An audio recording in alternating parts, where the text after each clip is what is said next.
Process of creating user journey map. 1. Launch ChatGPT. 2. Write a prompt. Create user research plan template. You can see that the research plan skeleton is created with below details. User research plan template. 1. Project overview. 2. Research objectives. 3. Research scope. 4. Target audience. 5. Methodology. Research methods. Method 1, e.g., surveys, user interviews, usability testing, etc. 6. Data collection and analysis. 7. Reporting and deliverables. 8. Success criteria. 10. Ethical considerations. 11. Appendices. 1. ChatGPT.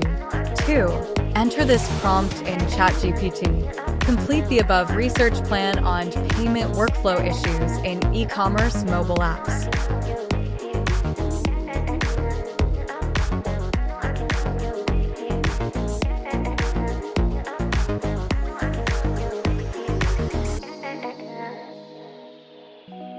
Your inputs automatically create the user research plan.